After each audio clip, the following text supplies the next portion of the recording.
Hello and welcome back everyone to the Autonomy Summer School Podcast, the show that's all about you because you are in autonomy. It is Friday night, July 22nd, 2022. That's 72222. I'm your host and facilitator, Daniel. You can find me in Discord and in the Circle app as Daniel from Wiscannabis. If you got something you want to bring to the show this summer before season 8 starts up, give me a message and we'll see what we can link up. I'm really excited tonight, guys, because I got a close friend on. I met this guy back in 2012 when I took a new job, and I saw a bumper sticker on his car. It said Infowars.com, and I'm like, all right. It's kind of like back in the day in 2012, if you saw a bumper sticker that said Infowars, you're like, okay, that's a cool person. I want to meet that person, and I'm glad I work with them. So without any other introductions, Randy, welcome to the Summer School Podcast. Hey, Daniel. Thanks for having me on. Good to see you. Good to see you too, my man. So maybe let's start around there. When I met you back in 2012, what led you to put an InfoWars bumper sticker on your car? It's a funny story, actually. It kind of led me even like to where I'm at now. I guess every decision leads you to where you are, but you know, some of them are bigger. But it's like I was always like a big sports head, like loving football, basketball, baseball, like too much. You know, like you can like it and that, but like I just loved it too much, and I was just consumed with it. You know, and that's all I cared about. You know, and it like there was a Packer game one year. I don't even remember what year it was, but it like the ending of the game was like this debauchery thing, and like they got it wrong, but they lost the game, and you know, it's like, and I was all mad and stuff, upset about it, and then like for like a couple days or whatever, you know. Yeah. And then I'm just like, I didn't see anybody else really mad because that was that canteen when I was running my route, you know, so I'd see a lot of different people in that. And I just came to this conclusion. I'm like, I'm way too pissed off about this thing. And it, like, what does it really matter? You know, like nobody else cares about it this much. Like, you know, that's so like starting with just that goofy little incident, I just thought, well, like, I don't know anything about anything. Like I didn't know about government or how anything was run or like business or not. Like I was a good employee and stuff, but it was always like a, you know, just an employee. You come to work and you work and you punch out and you leave. I didn't know how businesses were run. Like I didn't know like anything, you know, just sports, you know? So I just made a conscious effort to, well, you say the news or whatever, you know, to watch the news to become more informed or whatever. So, okay, I'll turn cable TV on and we'll put on MSNBC. Oh, here's the news and the person talking to you. Okay, let's see what they have to say. And then, like, it didn't take me long to realize I'm like, well, that doesn't seem right. Like all the stuff they're talking about, you know. So, but that just led me to different things. And then, like, I came across Ron Paul, like these networks were demonizing him. And then I'm just like, you just seem like a nice old guy or whatever. And just like, I didn't know really hardly anything, you know, about much, but like the stuff he was saying just made sense. You know, it was just simple, basic stuff. So that kind of led me to that. And then I think, yeah, I saw an interview with him on the Alex Jones show or something. And then I started listening to Alex a little bit more. And then, you know, that opened me up to a bunch of different guests that he had on, like even Richard Grove, like his stuff.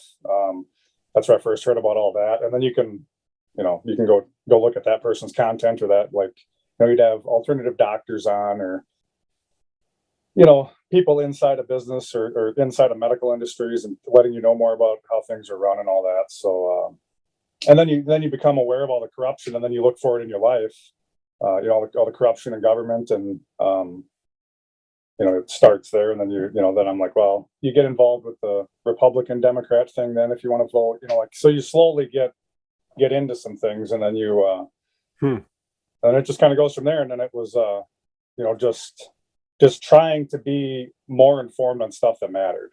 Like I just made a conscious effort to do that, like little by little. And then it just, you know, that's pretty much what led up to that when I met you. And then, you know, you turned me on to a few good things because you knew. Well, actually, I guess I'm jumping forward a little bit. No, go right ahead. My next question was, what was your motivation to leave your apartment and move 45 minutes away from the biggest cities in our area? You know. Well, that was the thing. Like, I grew up in a smaller town. There's like 20,000 people in it. Not a big town or whatever, but there was like limited opportunity there. Unless it's Marshfield, so they like the Marshfield Clinic, and that's like the big thing there. They had a couple of big factories, and you know, I worked there for a little while or whatever, but they're just like other than most of my family there and stuff, like there just wasn't much going on. I got into quite a bit of trouble when I was a kid in that town. So it was just like I just needed to go somewhere else, and try something else. So opportunities came up to move to Oshkosh, for the job with Canteen, and I ended, that all worked out for me and stuff. And um, I go moving to a bigger city. There's more stuff going on. You got more opportunities. You got more um, more stores to shop at, whatever, more selections, just whatever, all that type of stuff. Just, but then seeing how people in the city tend to act more, they act differently than out in the country or like in smaller towns. People aren't as nice, in town. Oh, really?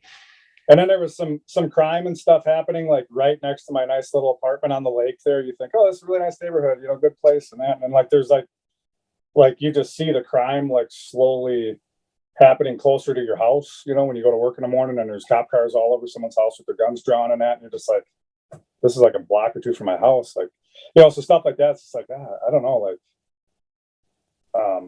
then I started getting into like the self-sustainability stuff. And I started gardening there at that apartment, just basic stuff. I made a box and, whatever, went and bought some Miracle Grow soil and put some seeds in it, the basic stuff, and grew some peppers and tomatoes and stuff like that. And it was cool. I liked it. It was a neat thing, and then I just came to the conclusion that I had to live, like I was going to buy a house. I wanted to buy my own place, get something for myself, and then I started looking at places in Oshkosh, like smaller little houses in the older neighborhood and stuff like that, but and then this is my ex-wife, but when we met, she was interested in moving out in the country and doing more of that type of stuff too. And so we found this place out here, and like I initially turned it down and said no, just because it was 50 minutes work, and it was how do I get to work, or how do I deal with that going to work and back every day? That's like 2 hours basically of driving, and then but the place was just like, it was what I was looking for. Like it was the place. A really old schoolhouse, a little bit of land. There's a barn here for some livestock, a little, a couple of little sheds and stuff. And it was secluded. Like my neighbors are a half a mile away either direction, and they're both like super cool people, I got my barn cats climbing my trees here behind me, these little kittens. But anyway, so eventually I said, like, yeah, let's do it. I'll tough it out and just make that drive to work, and we'll figure it out. So, and then right when I moved out here, and I didn't have really any experience with anything other than when I was a kid.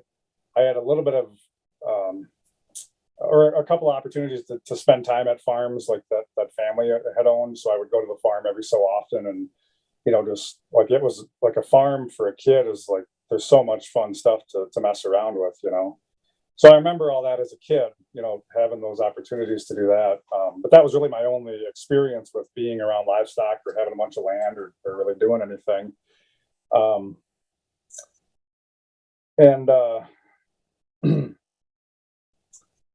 So I basically just, jumped into stuff, I obviously messed up a bunch, got a ton of stuff wrong, and learned a bunch of cool lessons, and started to do gardening and stuff. And then that was right when you and I met at Canteen there. And then you're good at this, where you just like, you give somebody this little thing like, hey, have you ever thought of this or whatever? Like, you probably knew, I think you knew what, like, I was about to make a turn somewhere. So I smelled it. Yeah, no, it was all over you. Yeah. In our discussions, well, I'll chime back a little bit, reflect here. When I met you, I just could tell you were really energetic, you're really motivated, and you were wicked smart. From my angle, when I came into Canteen, I knew all the numbers because it was all posted on the routes. I knew you were the most efficient employee. So I was brand new. I was working that route where I was working every weekend, and I remember looking at the boards and like you had the lowest waste, you had the highest sales, you were moving the most units. And back in those days, the business really was, and this is all like we teach in Autonomy, is really all about how your attention to detail and ability to adapt. You and I both knew if we had the right products in the right location, it would sell better than the wrong products in the right location. We both knew we could change out coils and maybe have this hold 13 instead of 9. That means we're going to have 6 extra sales per coil, per machine. And you and I did a lot of, I learned a lot from you in that way. I remember when I first got my own route, I hopped onto your truck and took pictures of how you had organized your shelves to hold the most cases of chips, because you were so efficient. And so anyways, I saw that in you. So in our dialogues about, alternative news and other stuff, I knew that, if you found a thread, you'd go running with it. And I remember when I found Back to Eden Garden movie, I knew you'd love it because you were right about to do all that stuff on the land, and it fit. And so why don't you tell us about like how you were able to take that film and then, find resources right in your area? That film you mentioned was, thank you for the compliments, by the way. Appreciate that. That film Back to Eden is like, I like to watch it every spring. It like gets me in the mood or whatever, it's funny. But it's just a guy explaining his experience when he walks with God in his garden every day, and he's a godly man, and and everything he says, again, it makes sense. Yeah, duh, like I didn't think of that, but yeah, that's like totally that like, it's almost obvious after you're told it or you see it, you're like, yeah, whatever. So it was a concept of wood chips, or mulch, or not even just mulch, because mulch can tend to be like a processed material as well, and you don't know where it's always coming from, and that type of stuff. So if you can get organic material broken down well enough to be able to plant in, and then put a layer of wood chips over top of that to provide moisture, shade from the sun, and it really starts with the soil being a living thing, and it's in our modern agriculture gets destroyed basically every time it gets tilled up or sprayed with chemicals, and it's a living thing. There's bacteria in there, there's all types of stuff that we don't even understand going on. And then when you dig up a really nice garden and you find like big old larvae and big old worms and all kinds of, there's like, that's what you can see, and that's a good thing to have all in there, but did I say larvae? I didn't mean larvae. I meant larva. Fly eggs all over. It's got a big eye in the larva. There were these big white. I know what you're like. Yeah, they're like grubs, and I find them all the time too. They usually got orange heads and big white bodies, and you want to go fishing with them because you think they'd be great bait. The chickens choke on them if they eat them. They're so big, So just listening to what that gentleman had to say, his name is Paul, and that led me more to becoming like a stronger Christian and understanding what the spirituality and our connection to God is, and you talk about just the soil, the metaphor that he talked about. Yeah, like him explaining it in a manner of referencing the Bible, and then and then explaining and then showing you his property and what that looks like, based on going and doing what God suggests you to do or tells us to do, instead of what man tells us to do, which is to go till the soil and add chemicals to the ground and all kinds of stuff like that, and that's how our food is produced, like all of our food essentially. So the first thing you had to find was like a tree service company, or in town you can go to your city dump and they'll have like a compost pile from people's yard waste and stuff, that type of stuff. But I found a tree service company that this guy was just starting a company up, and he needed spots to dump wood chips because he just was starting out and didn't have no land or nothing. And so he had permission to come on my property and dump piles of wood chips and stuff. And then I knew that it was just like they're still there. Like, I got wood chips for I don't know how long, like a long time. He hasn't been here in years, I love using them. Like it's just there. Like it's not causing any issues, it's not, it doesn't take up space. I still put my livestock in there, so they walk around in there and that. And, but it's just a really useful thing. And then just understanding all the dynamics of like what is a tree, and it's, the root system and all the nutrients and energy that tree has. And then, when you cut it up, or even if you burn it as fuel in a wood stove, you're left with wood ash, which is totally beneficial. And then what does that wood chip do when it releases the moisture? It'll absorb moisture, and then it'll release moisture when the sun's out, and that feeds your soil with like a compost tea, they call it. So I'm just like so thankful that you turned me onto that, because my mind was like a virgin mind in the gardening thing. Like I was going to make a decision somewhere, and and it was probably going to be the a lot of the stuff that other people did, but that just made so much sense. And so I experimented with it everywhere, and I'm in sand country, so this is all sand out here, and like there's not a lot of farms out here at all, because it's hard to grow grass. There's no, there's people with livestock, but they bring in, like my neighbor's got probably, I don't know, 50 or 60 head of cattle, and he's got fields all around here, a bunch of land, but he just cuts it all for hay and feed, and brings it all to his animals that are just, right there in the same couple of areas. So basically it's not a common thing to see farming out here with livestock and that. Well, let me interrupt you there, and let's talk about livestock some more. So you're out in the land, you got the Back to Eden garden going. I mean, did you come to animals right away? I mean, did you grow up with any animals around, dogs or cats, or was there any? I grew up not being allowed to have cats and dogs. I wanted a cat or a dog so bad. I did have a time where I had a cat for a while, and also there was another time when I had a dog for a little while. But like we were a single mom with 5 kids. We didn't have money for any of that stuff, and we bounced around all the time from house to house to house, and so I wasn't allowed. She let me have hamsters, because that was something. Well, like that was like, it's a hamster, like whatever. But so I had this thing, like and when I became an adult, I did get into dogs, and I've had dogs for a long time. But the dogs and cats is kind of different than livestock. But yeah. So the first thing, and that's the thing with Paul too, like the only livestock he has is a little group of chickens. So then he's got a chicken pen, and he dumps all of his garden waste in there, and his grass clippings, and leftover food scraps, whatever, and that's how his chickens are surviving. And then that material in that pen, from just being a chicken, it basically creates new soil that's extremely fertile, because it's breaking down all this organic material, and the chickens are adding a little bit of nitrogen and some other elements to it with their manure and stuff, and their bodily functions and systems. So, and then he takes that material and he goes and sprinkles that on his garden every so often, like, I think every couple of years, he was saying, or whatever. And then, he's just got this ridiculous garden that, like, he can't go like what the seed labels tell you. Like, I plant this seed and it'll be ready in 3 months, whatever, yada, yada, yada. His stuff grows quicker than a lot of that stuff. So he can't go by what these labels say on the seed packaging. Because it's so nutrient dense, they have access to so much nutrient.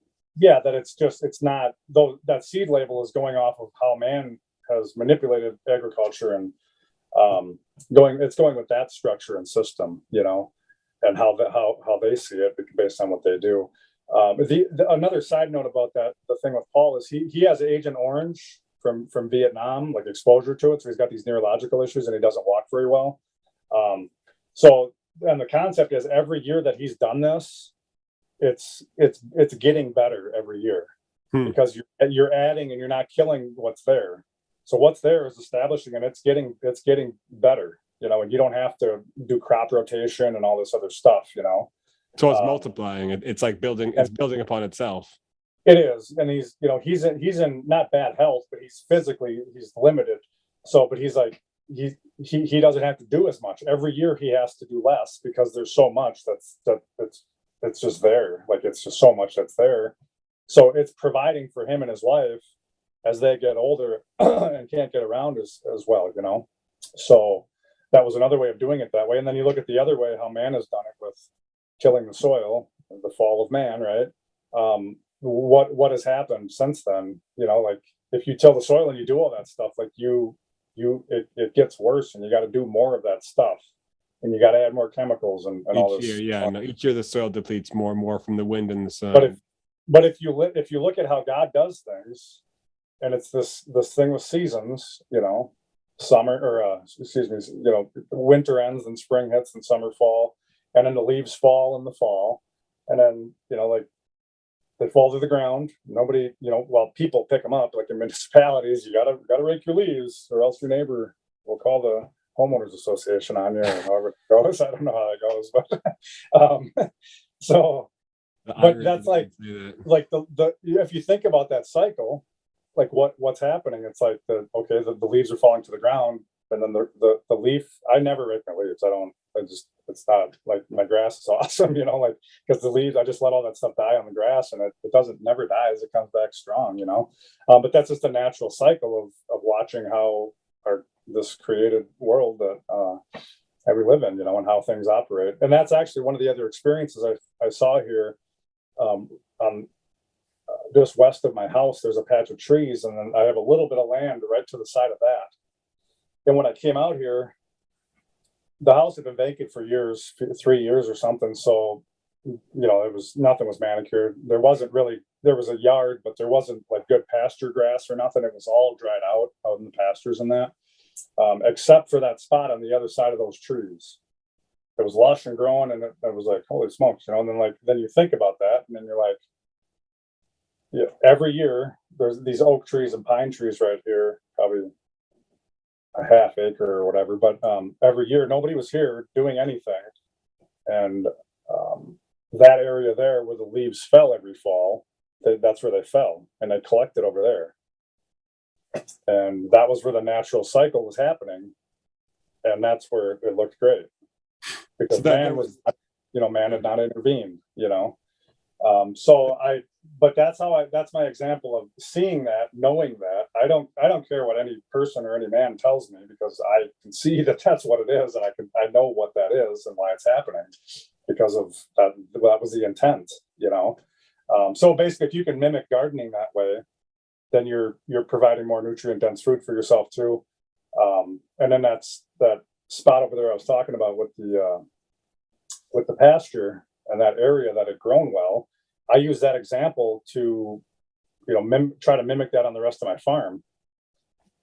And you do the same thing. I can't, once I get this grass out here growing, like I can't kill it. Like it's a son of a gun. Like, and that's why people use the chemicals, because they're like, they can't keep pulling this grass out because it just loves, this material you're trying to grow in, and,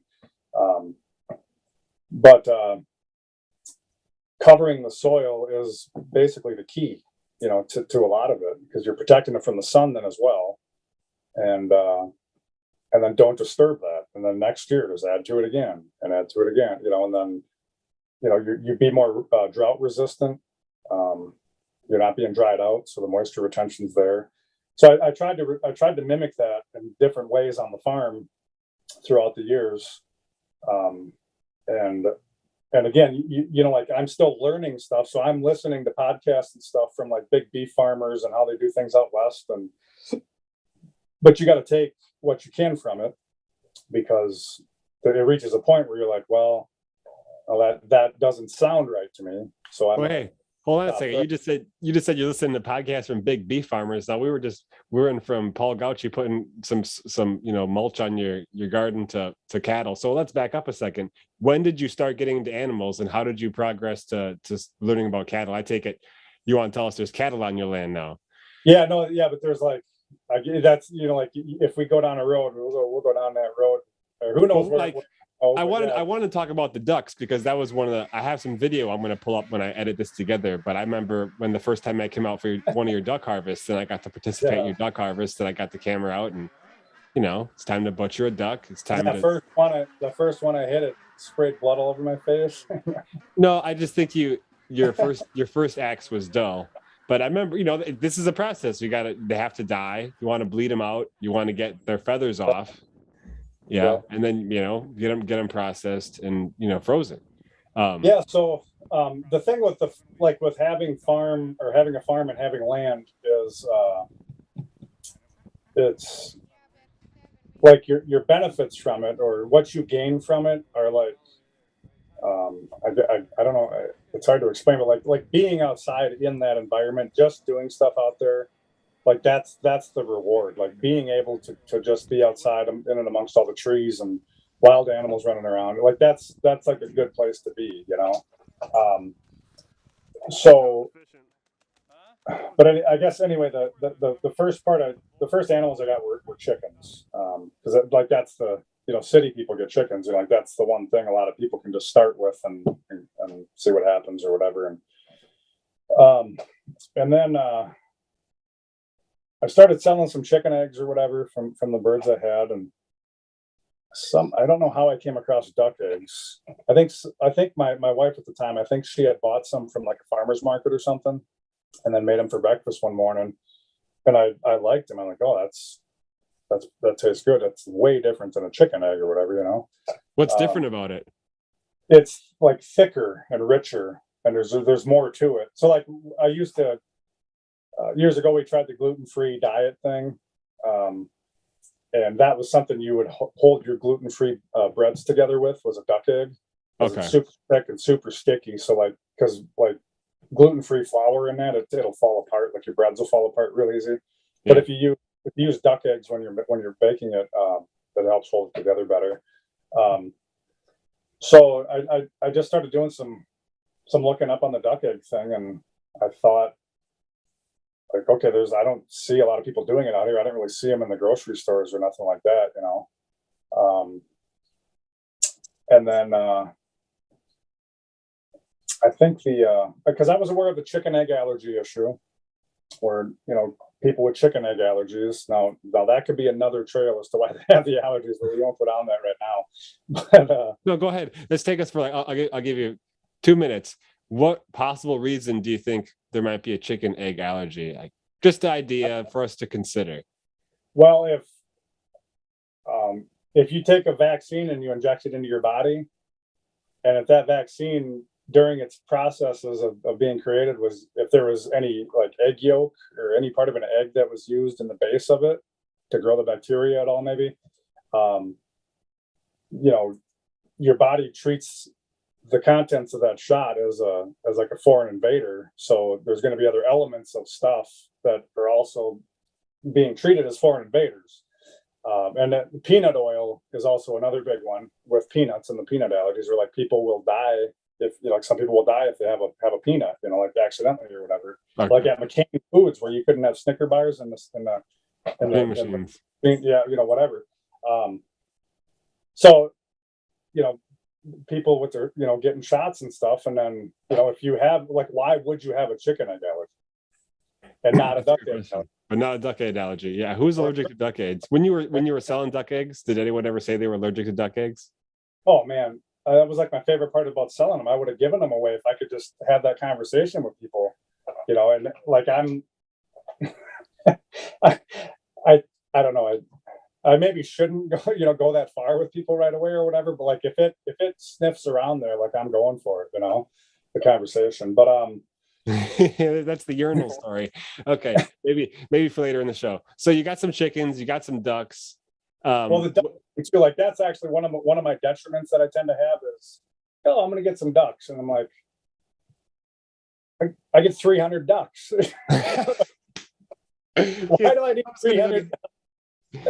Well, I need 300 ducks because the breed of duck that produces the most duck eggs in a year, like 300 a year, these little hens will lay. It's like a hybrid duck where this breeder has bred certain strains of ducks, and they've created this small little hen that lays these big eggs and lays like 300 a year. So, but when you hatch the eggs out, you know, you don't get the same bird, you know. So you which also, now that they can alter that as well to where you know what you're getting, so they're, you know, but whatever, that again, that's another story. But so anyway, you end up with males and females. So them females that are nice and small and real efficient, they're great for laying eggs. But the males are basically the same thing, they're just males, so they're small and there's no meat on them, so there's like little value for raising them for meat or anything. Actually, the guy's biggest customer was like reptile people. They would ducklings, and then they would be like Feed 'em. reptile or whatever. So basically, if you bought 120 hens, like at a minimum, he'd give you 120 free males. Oh, wow. And then I'm like, well, I just do that, raise them up, and have them butchered or whatever, and try to sell them or eat them ourselves, whatever. Just have all these birds, and then somehow that ended up into being like 300 ducks because I got I figured out more because I wanted to keep some of the males so I could reproduce my own offspring and stuff too. So whatever, it ended up being like 300 ducks, and it's just like I didn't know about like really much of anything about it, and I didn't I had nice duck egg cartridges and labels and stuff, and I fed organic feed. I drove 2 hours away to get my organic feed. I went there for other stuff in that area, so kind of like whenever I was over there, I'd go pick it up. But so I was trying to be conscious about all that too, and I guess I didn't really understand business or anything like that to make that a successful venture, and it just and that's the way it is with a lot of farming. There's just it's a money pit, you throw your money right down the hole, and then your value. I wouldn't say it threw it down the hole because you put the money into an experience. Well, but that's your forward. Like when you have to stop doing the thing, you're like, oh, this isn't working out. I got to stop doing this or cut back or do whatever. So when I have those types of thoughts, that'll be my first thing as well. That was a failure. And then you're like, well, but then you look at all the stuff you learned from it. And one of the things I did end up doing was it was going to be too expensive to have those ducks butchered by someone else, like $7 per bird that we're going to charge. So I ended up just buying my own processing equipment that I still have today and I still use today. Like, I don't know, whatever, 8 years later or something. So there's a benefits like that to it, that I had bought this nice equipment to butcher all them ducks.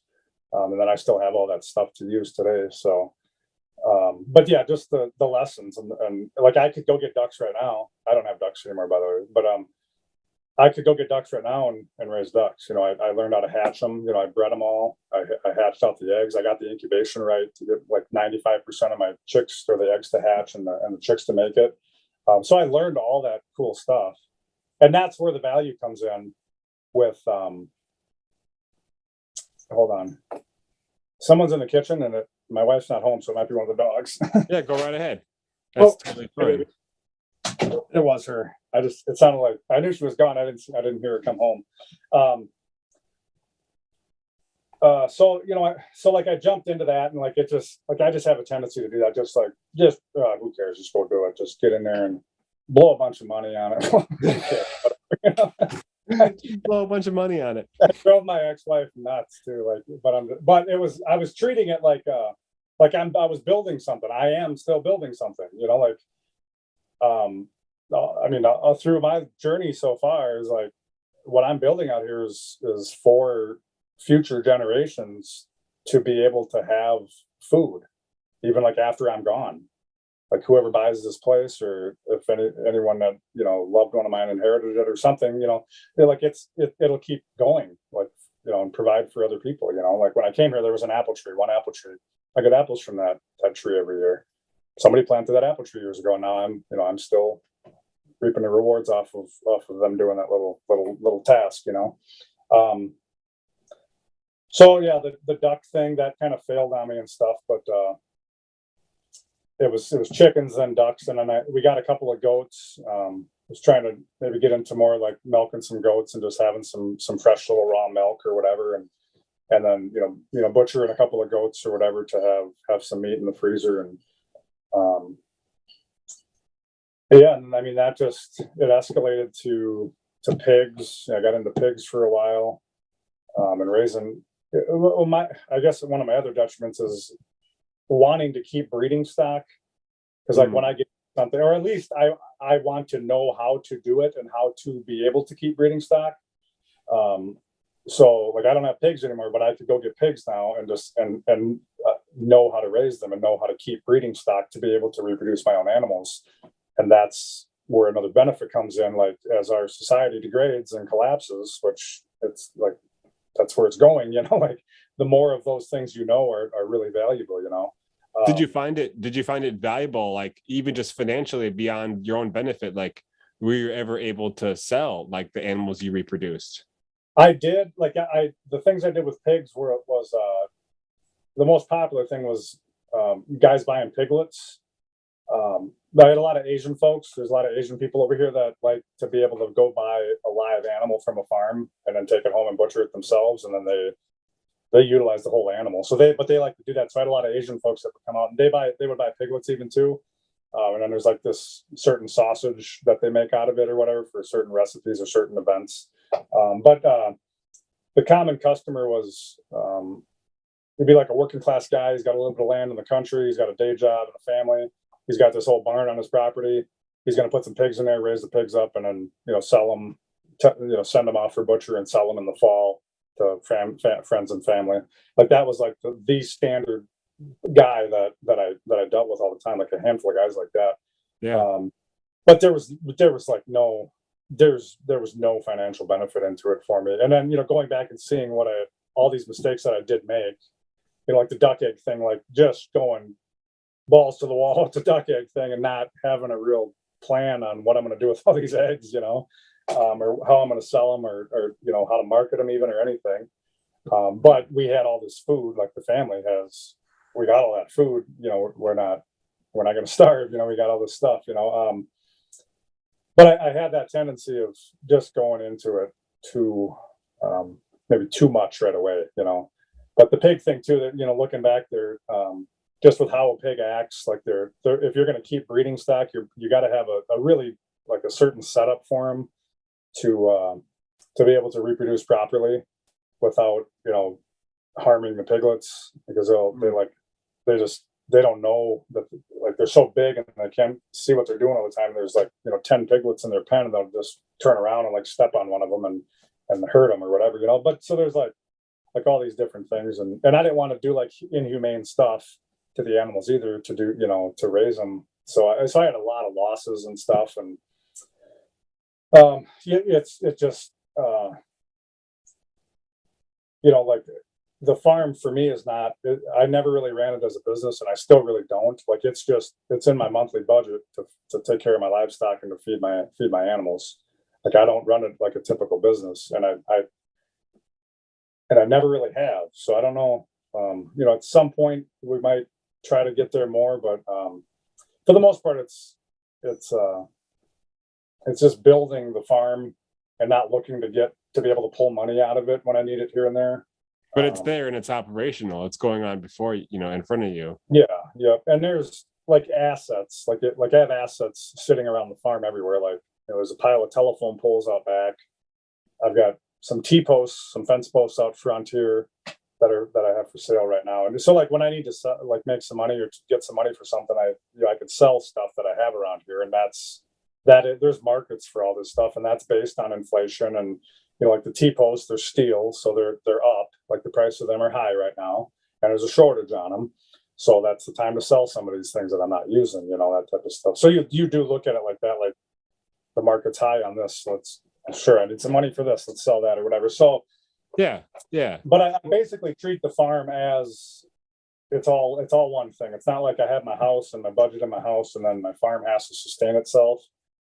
Because I'd have been back in the city years ago if I had that approach, because it just wasn't going to sustain itself, Yeah. Well, even the land itself. I mean, let's bring up the hemp here. I mean, I approached you as a coworker who had land, and I said, "You've got this mulch all over your land. It's perfect." Did you have any misgivings? There's a business aspect. I rented your land for years. And so did you have any misgivings about renting your land and putting hemp on it? No, because I mean, even with that, and then I got to see that every day. Like you didn't get to see it every day because you were an hour away. Yeah. But I got to see it every day, so that was something else I got to experience, like the growth of it and what it looked like, and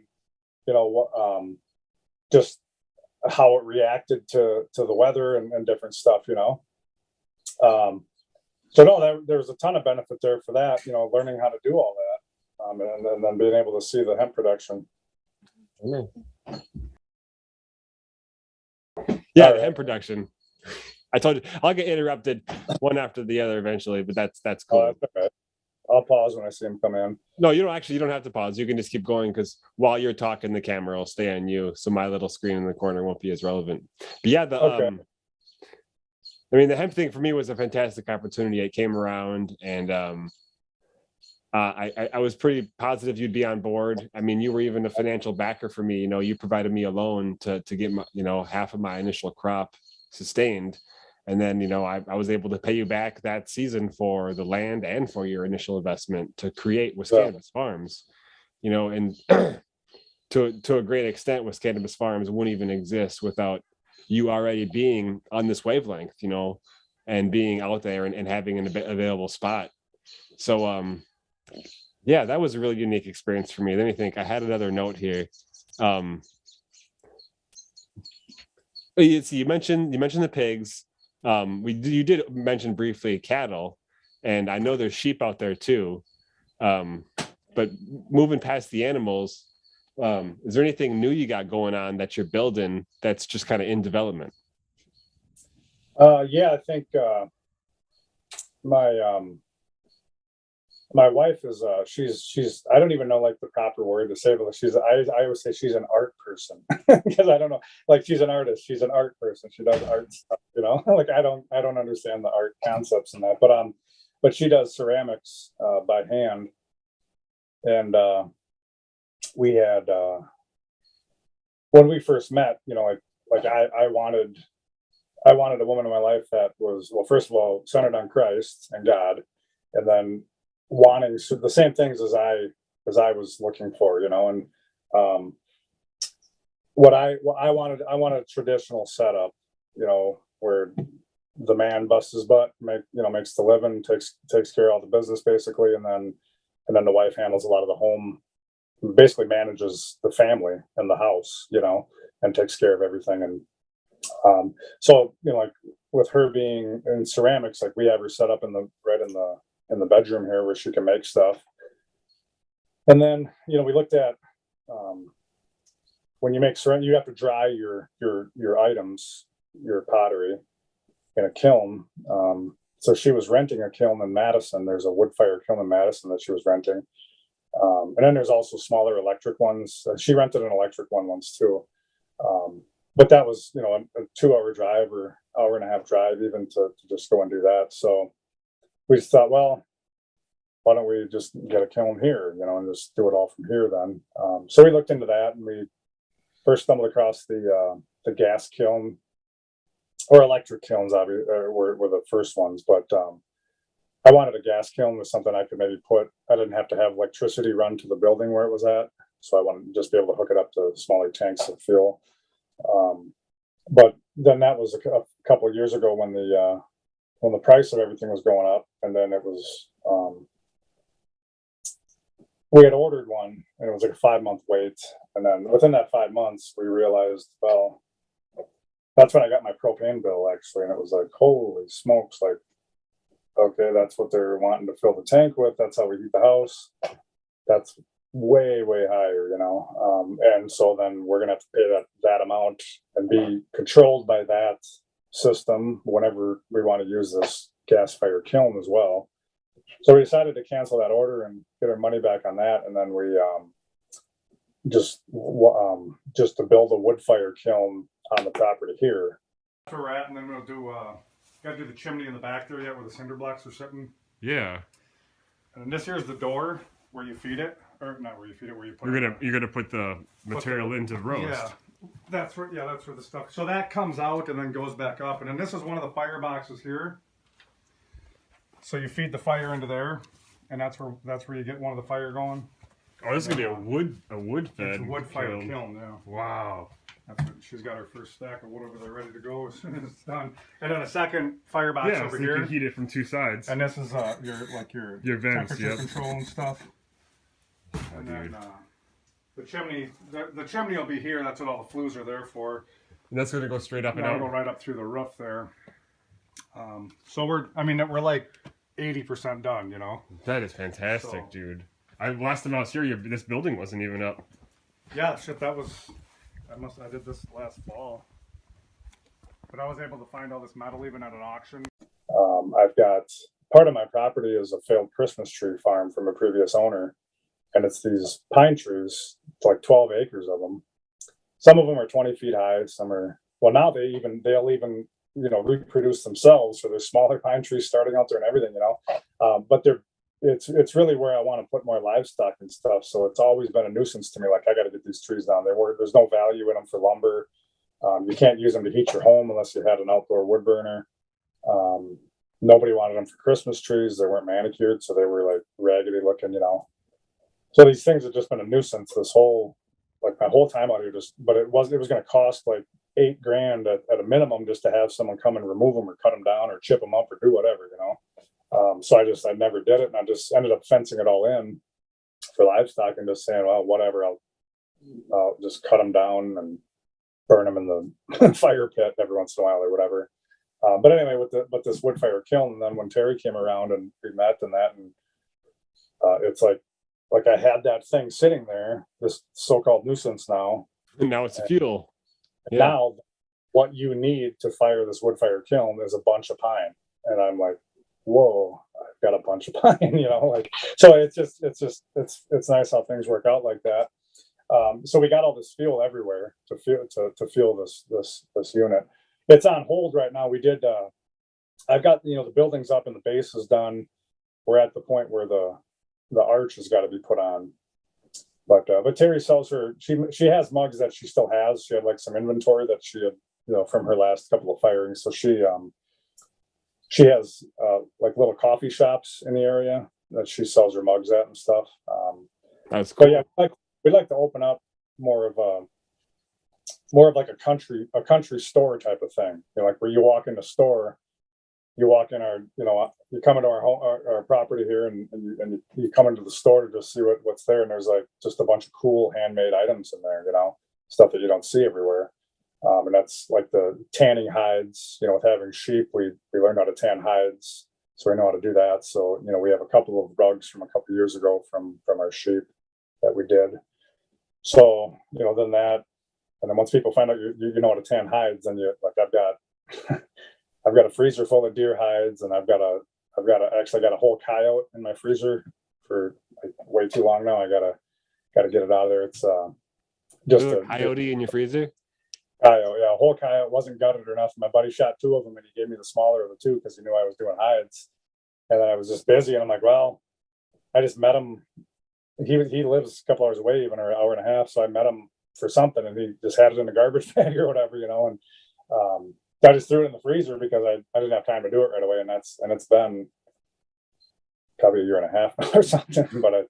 But anyway, so like you acquire all these hides, well, once they find out you have, or how to do hides. So and then I like when I take any beef in, I just had a bull that I took in April, and I requested the hide back on that, and then but that's one of those things where. And getting back to the financial part of it, and like treating the farm as like just part of your home instead of as like just as a business where you have to do certain things then because you need to make money on it, because then that's when you might do things that you really don't want to do. Go down certain do things. So like I think that was a big part of it for me, was like, well, I don't want to have to get to the point where I have to make money doing it, because then then it just, I don't want to have to make those decisions. So. But so with that, then I do have like an outside job, like when I worked at Canteen, or so I have to work somewhere else to help bring in money and to pay for stuff. But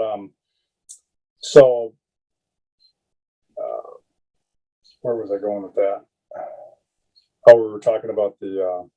Well, no, that kind of wraps up what you were talking about, what you're putting into the farm. Your passion for it. We talked about the wood fire kiln and how. when it came to how to fire the pottery, you realized you had the fuel. You wanted to build an external unit so you can burn gas, but then you had to buy the gas, and you realize, why buy the gas? I've got a supply of fuel. I can transfer. I want these trees down. I can transfer these trees to being down and having fired pottery, which is a cash flow in source at these coffee shops along the route. So you're actually marketing, your wife's product that she's creating in your house, and you're finishing with a fuel source on your land. it seems like a very complete system. I mean, I can't imagine how good the food tastes when you bring in some food right off the land, fresh from the garden, animals fresh from the land. Right. Every night, we have some type of greens and salad with our dinner every night, and it's just she just grabs her pail and her knife. I'm gonna go get our salad, and then it's just, like you don't even think about it. Otherwise, it's just like that's just how you get your salad. You just go out in the garden, salad. So the I think the other thing maybe I think I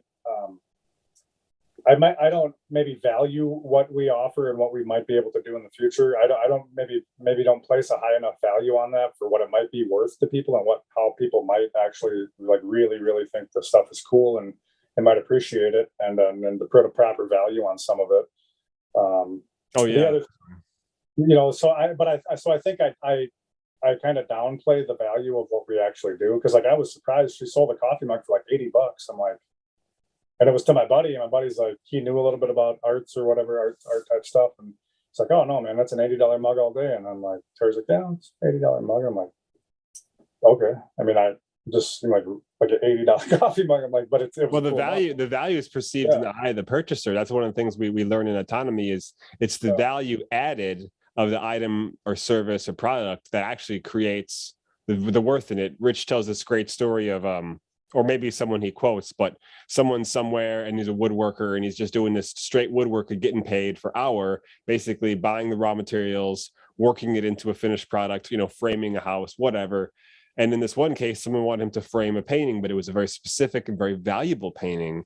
And so it wasn't about the cost of the wood and his labor. It was about what he was adding to the value of the painting. So instead of it being a $7,000 project, it was a $30,000 project, not because the wood and materials, but because of the added value to what it was doing for the owner. And the owner was happy to pay $30,000 for it. And so sometimes we actually adjust the value as it's value added, Yeah. Well, I want to take some. Go ahead. I want to take some questions in a second, but before I open it up to take some questions, we still have some audience members, so I want to give them a chance to maybe ask if they have any questions for you. Is there anything that's just fresh, like in the last 2-3 months? Aside from the things we've discussed so far, is there anything fresh in your mind that you want to talk about? I mean, there is so much like it's. I did come across a decent day job locally, like something, I work right around my house on a route, so I can break home at any time if I need to. My bosses are cool. They're really good people. So I've been thankful for that to at least have some place to be able to earn money to help provide for everything. Cause we are going like back, like Terry didn't have a TV when I met her, which is like totally attractive to me. Like, that's cool, Yeah. So like, and she doesn't really like the cell phone stuff either. And, so like, they're like, so that's what we're trying to do is go back to learning about like just how people used to create things and how things used to be done. First of all, I think because we are going to possibly end up there at some point with our society, the way things are headed to where you should really know how to do some of these things, and, or if you're capable, or whatever. So I think, it's just a matter of, but again, there's not a huge financial gain to any of this stuff. The only real financial gain might be is like you were just explaining about that picture frame, where like, my property's valued at I get this email every month that says, oh, it's valued at this amount based on the market, and that's always going up. But it's not the value of the property; it's the printing of the money that's creating the higher price of the house or the value, supposed value. But that's just based on the house and then the land. So then like my picture frame to that artwork, like my version of that would be like all the other stuff I've done around here. And then there's a bunch of more buildings. I got a slab for a sawmill that I got coming actually too. I'm hoping to get like a little sawmill operation going. And I met a bunch of people with that. I got all these trees stacked up at this park down the road here that just fell down in a storm. And it's, so I met a cool guy and we got, so whatever, like all this cool stuff going on. But, there's, the value is there with what is on the property. Like if I ever wanted to sell the property, that's when I might be able to actually get the real value, like a true financial gain, Yeah. for what the work you put in, because the work you've put in is there's, I mean, I'm sure even just selling off all the animals you have in inventory would bring in money. Yeah. So I still do that every year too, like with the sheep. I think actually at the end of the month here, I've got some sheep that I have to take in, and I just got to liquefy. We got bills and stuff, and stuff to take care of. So we just gotta just pay the bills, So, but that happens there, and then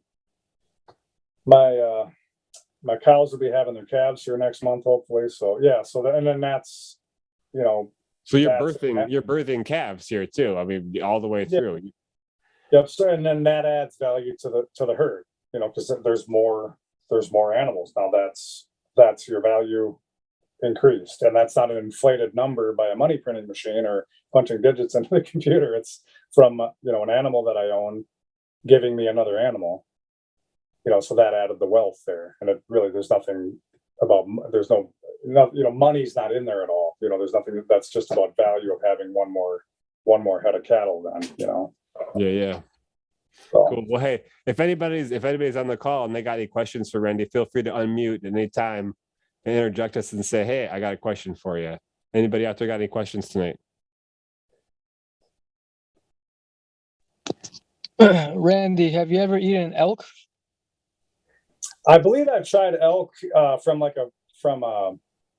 farmer's market. I don't think it was wild elk. I think it was like a farm raised elk. I've tried elk, and it's actually we get ground elk at the local health food store. It's quite tasty. It's very. I don't recall like what it was. The dish probably hid like the real taste of it or whatever. But I know I've had it before. Cool. Thank you, Jerry. Elk was actually one of the animals I was contemplating possibly, having on the farm, raising elk, but that requires, much taller fencing and different stuff involved with that. But, I bet a lot more feed. They're such a large animal. Yeah, and then also with the you got the antler sheds every spring, and I've got a set of antler sheds that I found out west when I was hiking years ago, and it was so cool finding those. Like it was like. So, but anyway, to have like elk sheds, and you can make tools and different things out of the elk sheds, even or you can put them on the hood of your car. Why not, right? Yeah. Well, let's see here. I was thinking about sharing some memes that I've been getting in from the Grand Theft World community. I really enjoy being able to just pop into the Grand Theft World and just look at some of the memes that get shared. So there we go. They're not really people. Infants given soy formula had up to 22,000 times more estrogen than breastfed babies, equivalent of 5 birth control pills. Gee, so maybe it's not healthy to give your baby 5 birth control pills. Oh, this one I need to adjust because this is actually going on. I just tipped over and watched the War Against Us All live stream, and it's just getting into some of the hemp stuff. And here I can't really get this to sink down. There we go. 2 plants can save the world: bamboo and hemp. They grow anywhere. They create jobs. It replaces oil, coal, and wood. It can be used in 50,000 products. It's all good. We love hemp. Why would big industry ever make that illegal? I don't know. What would the reason be? Somebody made a bad, conference call decision or something, it appears. Oh, we got some Bond villains. Our plan is simple, Mr. Bond. Use the crisis we created to implement the final steps of totalitarian debt slavery. Yes, I know. I already read your book, Schwab. Uh-oh. Someone didn't knock it down all the way.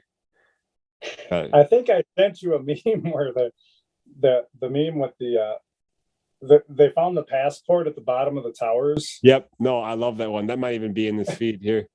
Predatory legalism sneaking up on the unlicensed. This is kind of something I'm experiencing here. Like, people complaining about something that's not really a problem when there's a real problem lurking behind them. Yeah. Oh, this is nice. This is a map of destructive events over time. We got the food processing plant, grain silos, destroyed cattle, and what's the time frame here? 2019 is in the far left, right up to looks like February of 2022 here. It's a pretty large increase. You're such a dumb animal. Yeah, but you pay 30% of your income to stay out of prison. Oh, because men with guns will come to your house if you don't pay. There's the faces from the Epstein flight logs. Yep, someone did a nice little. I pull all of these memes. I pulled them all from the Grand Theft World community. And no, that's another list. Food processing plants. Oh, looks like Platoon. This is one that I want to modify, and I'll share with the audience. Never forget. And it says forget, but it also, they forgot about the motel and building 4, 5, and 6, especially 6. This one over here, that's the one that had the holes from the ceiling all the way to the floor, like the basement sub-level. Very strange. Genders are like the Twin Towers. There used to be 2 of them. Now it's a really sensitive subject. Imagine watching this government shit show currently and then thinking, man, these people need to be in charge of my life. That's all I'll share for now. But there's some great memes in there. It's one of the cool benefits of being in the Grand Theft World community, which comes for free being an autonomy student. I was hoping maybe some of my fellow students might talk up and ask you a little bit about, because you mentioned there a little bit the value of your farm, and even beyond like the selling of your animals, just your experience you've gained and the things you've been doing out there. A lot of people who want to start these things, it's difficult to navigate. How do you find good answers? Maybe even just the right, say they want to get a duck, what kind of duck should they get? Maybe they live in a really hot and humid place in Missouri, or maybe they live in northern Wisconsin where the winters are brutal and they need to have an animal that's hardy enough to survive that. I think your experience is incredibly valuable. I mean, each time I would come out there to work the hemp, just walking with you on your land and looking at your animals, or whether you were there or not. I mean, there was times when I went out, and I'm actually going to track this video down and share it in the edit, but I was coming out to check the hemp farm and I found this just gigantic mushroom growing underneath the pine trees, and that big pine, the failed Christmas tree farm you talked about, which turns out not so failed, right? Because that was where my hemp did the best, in that sandy soil surrounded by those pine needles with the wood chips on top. Yeah, it's like it's all gifted, but that's that can be the initial thought. And like you were touching on it there, where like some people maybe are a little hesitant to take that first step to do something like that. And that, like, if my experience helps people out, that's like a huge benefit, and I really appreciate that. But like, I didn't know like anything about farming. I didn't know nothing. It was so I learned it on the fly. Spent a lot of money, where most people they would think it's crazy the amount of money I've spent over the years, and they don't see like that money anywhere, basically. But I've learned a bunch of cool stuff and had a bunch of cool experiences. And I think one of the other things too is just recently my cows got out for the first time. Oh, really? Like, out, and it was like I think it was a Sunday night. We had just made some popcorn and we were going to sit down for a movie. It was just getting dark, and then my neighbor knocks on the door. He's like, "Randy, your cows are out in the yard, out in the street." I'm like, "Oh, what?" Actually, there's a guy that lives right on the corner here that just has a little camper, and he comes up from Milwaukee on the weekends or whatever and hunts up here, that type of thing. But so I run outside, and sure enough, there's 2 of my young cows out in the yard, my bulls across the street in the farm field, and then you're like trying to put it all together and manage it, and then it's like eventually we got them back in, and my cows are not aggressive or nothing like that. It's just a matter of if somebody flies by on it, down the road, which is a quiet road, but from people can, some younger people will come flying down the road, but if they hit a cow, that's a really like a bad thing. I had a nephew in 2001 that died like that, actually. Oh, wow. He was 10 years old. This my sister's oldest son. He was in the car with his father, and they hit a horse on the highway, and the horse comes through the windshield and killed my nephew. So when something like that happens, I'm like that can't happen. Like, how did that happen? Where is it? And then I found the spot where they got out, and it was a seam that I didn't connect, where I had just replaced some brand new fencing. Well, actually, what I was getting at with this story is I'm coming back to replacing all the first fencing that I ever did out here. and it's total garbage. Like I didn't know how to fence. I didn't, I just did like what I thought from YouTube videos or whatever, and that type of stuff. So basically, like, my first fencing job, and I was utilizing older stuff that was still laying around the property here, and that, and when I first showed up. So yeah, it's just funny, like, 9 years later, and then, or 8 or 9 years later, and here and now I know how to fence really good. Like that's one thing I'm really good at. I got the nice equipment for it, all the materials I need, and I put up a good fence.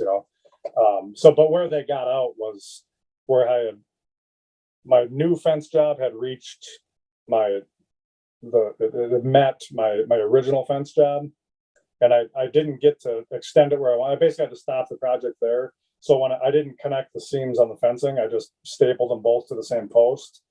And then one of my cows reached over top of the grass to nibble on the grass is greener on the other side, to reach and grab that grass on the other side. And she like pop, pop, pop, pop, and like kind of just popped the fencing out. And she's like, oh, and then she was just able to step over. And then, two of the other ones are like, oh, well, yeah, let's go over there. There's taller grass over there, but that's right by the road. But anyway, so, I was thinking about that where I've been tearing down this old fencing, and those were T-posts too, like a lot of the metal stuff. So that's why I tore them out so I could sell those. And then now I just do wood posts, like cedar, or sometimes treated posts. Or actually, what I like to do too is go to old auctions where guys are selling stuff and that, or you get a lot of good deals and old fence posts there. So, but now, yeah, it's just funny going back and just reliving memories of when I put that fence up, and here I am, and that fence job sucked, but here I am replacing it, and just happy and thankful that I learned along the way how to do it the right way and put up a good fence, So, but again, I mean, I didn't know anything about how to do a lot of this stuff.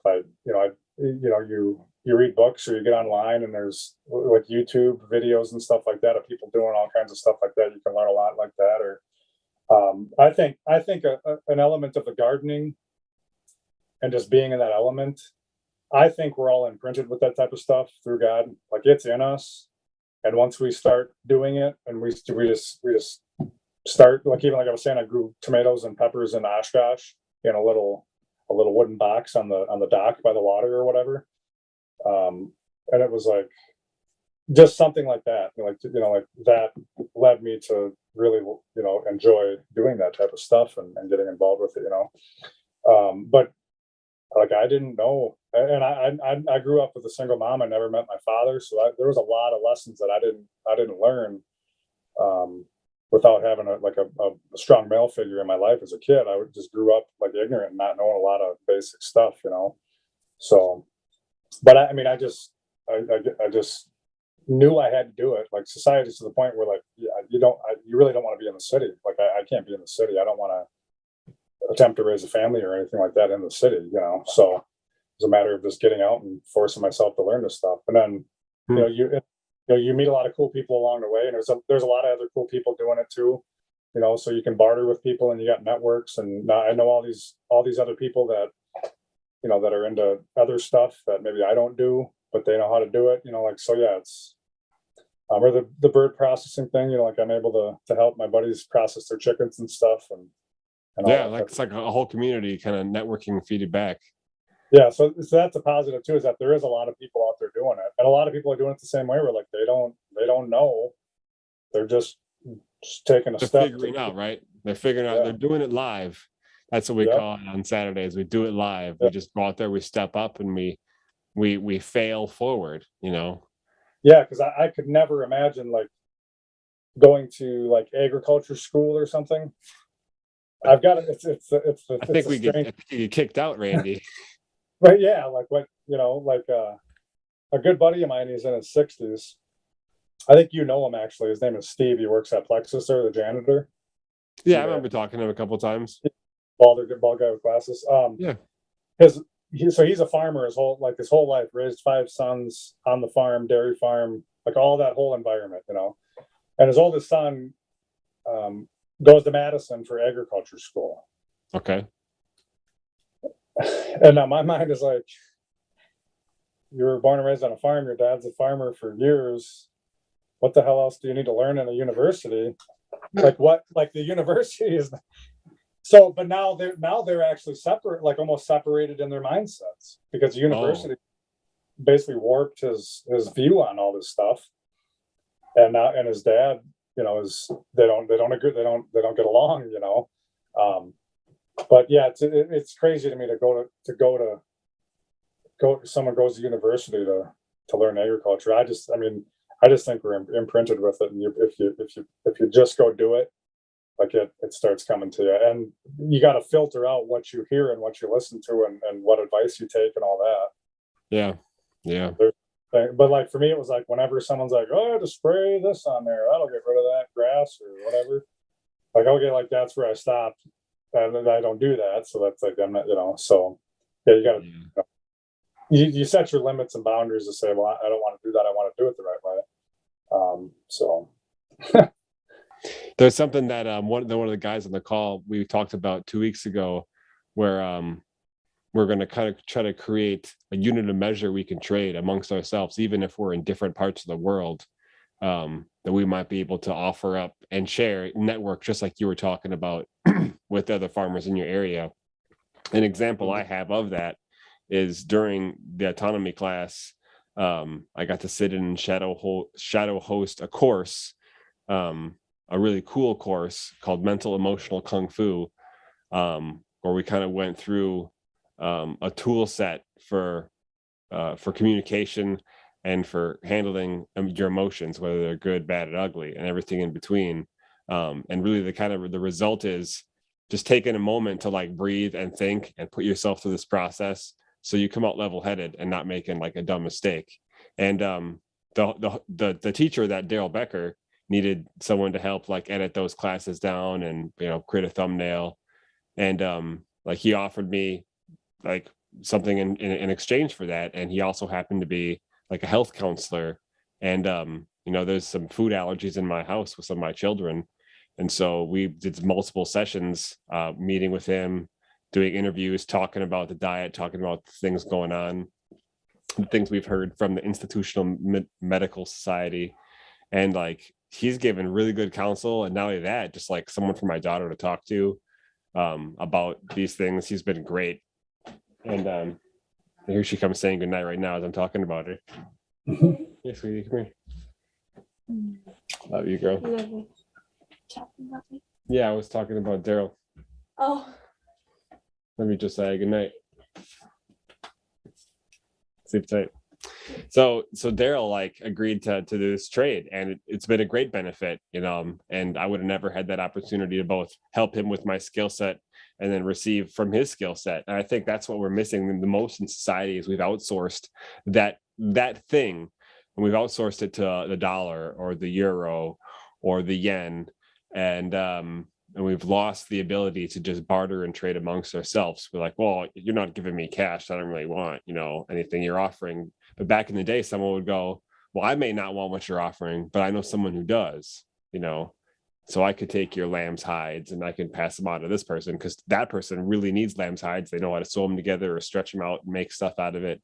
And in the tech world, in this digital world where we're interfacing now, even just being able to do an interview and meet someone can provide a ton of results and feedback. And a lot of that stuff comes up in autonomy. But yeah, I'm lagging on. I'm about, since we haven't had any interruptions, I'm about to light up my hemp cigarette, which is we're nearing the end of the show. We might have the Kung Fu karate chop of death, which means the big red button in the lower left-hand corner. But I've got one here as well. I'll join you. Feel free, listeners, to have a hemp cigarette. So one thing I'd like to talk about, since we're kind of just kicking it back into a casual situation, is that when you gave up the where I still work, actually, when you gave up your high paying secured position, it was right in the midst of the COVID crisis. You and I had some negative experiences with some of our clients, and we kind of we smelled some smoke and some fire burning, and you just had the guts to just go, I'm not going to mess around with this. Can you talk a little bit about how big of a decision that was for you, And looking back on it now, months later, do you feel like it was a rewarding decision? Yeah, and it wasn't just. It was spur of the moment decision to do that when I did it, but I had been contemplating like wanting to leave for a little while, like because it was dreadful to get up, drive to work an hour, and then to drive home. But then again, it was an easy job. Like my job was down. Like I really didn't have any issues. My route was real smooth, so I didn't run into a lot of problems during the day. So, but it was just a matter of like being in the city, with the traffic and stuff. Like one of the most common ways for people to die that we just look past is in an auto accident. Like like people die in car crashes like all the time, and like we just don't think about it. But like we put ourselves in that position every day by just driving around with other people. So I had been thinking about it for a little while, but it was a matter of like with personal life too, where I was at, and just certain things that I put my with my personal life decisions and all that, I put myself in a certain like corner myself in or box myself into where I kept thinking like I gotta stay there. I gotta keep this job to be able to cover all this stuff that I got going on in my life, all this financial stuff, and so I've been wanting to do it. The one big reason was my ex-wife. We had she wasn't really on board with a lot of that. She never would have been able to get by and to really want to live that lifestyle of not having a bunch of money, and getting by and having faith in God that He'll provide, and just not letting that control and dictate your life. Because basically it dictated my life. Like, like Sunday night, I couldn't go do a lot of stuff because I had to start my week and make sure all the stuff on the farm here was kind of set up the best I could to make sure the week went smooth. And I'd get up at 4 a.m. and go outside and get my chores done, and then hop in the car and drive to work, and then usually get home really no later than 2 o'clock. But then there was a lot of times too where I was not getting adequate sleep. Being shocked awake by this thing every morning, this little thing by your bed that beep beep beep beep, or like an alarm clock. Like that's not doesn't seem to me to be a natural healthy way to wake up. Like you're shocked awake every morning. No, I instead agree. of just waking up naturally. So there was all these other things that like I knew that these things were taking a toll on my life. So the COVID thing really just pushed it over. Well, and then in 2022 is when I went through, or 2020 is when I went through divorce. So then I was, single for a little while and living alone and still doing that stuff and everything. But I really wanted to just to do something else. Like canteen was it was getting to be too much for me. Like just all the stuff that goes along with it and the burden it was or whatever. So when COVID hit, when all that, when people just freaked out and started doing all this weird stuff with the masks and barking at you at the store if you got too close to them and like this weird stuff, and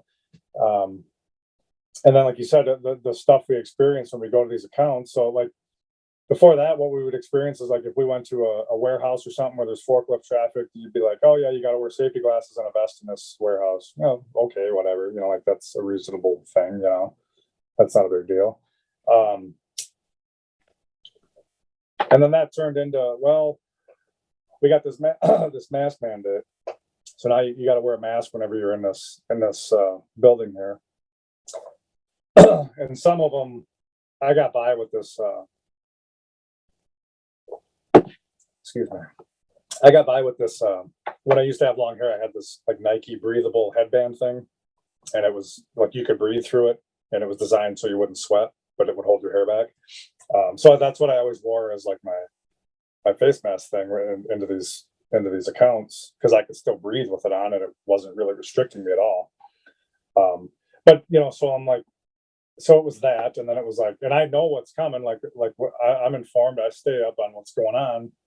I like to know as much of the ins and outs of the behind the scenes stuff as I can. So the vaccine push is coming, because that was one of the main agendas to doing it. And then, whatever. I mean, yeah, it was, so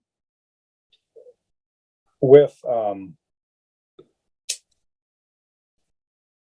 knowing that the vaccine push was coming, I started contemplating, like, thinking that the following fall and winter was going to be bad and people were going to start overreacting, and it's going to be the side effects from the people that got the shots, like when that shows up in the environment, and then the people are going to say there's another strain and you got to get the vaccine, and like all this stuff. And then we started having those memos posted. Yeah. Like, there was nobody ever telling us anything. It was just this memo posted on the wall in a spot where everyone would see it. And it was, you remember him. I don't remember all the specifics, but it was just like, I photographed them all. yeah, it was basically saying that like the company is, wants you to get vaccinated essentially, and all this other stuff. So I started tracing that and talking to people, and like the local people in Appleton, they didn't know, they couldn't answer my questions. Like that, they're just middlemen, essentially, just pushing the corporate thing, Yeah. So they gave me numbers of certain people, and eventually I ended up talking to the like the head HR guy of like the whole Compass group. Yeah, you said Southern California, right? Yeah, he was out in California. He's a nice guy, laid back and stuff, but like he just like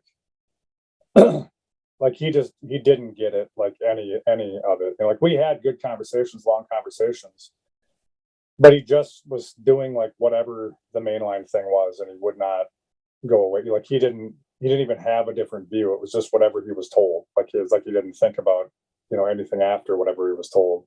So then I was thinking, well, this is basically, and he's the one that makes these decisions for the whole umbrella of Compass Group, and what the new requirements were going to be for all the employees and stuff. But he would have to go past it. Like there's like a little board group meeting or whatever. They had a few people on it, but he was ultimately the one that would make the decision. But yeah.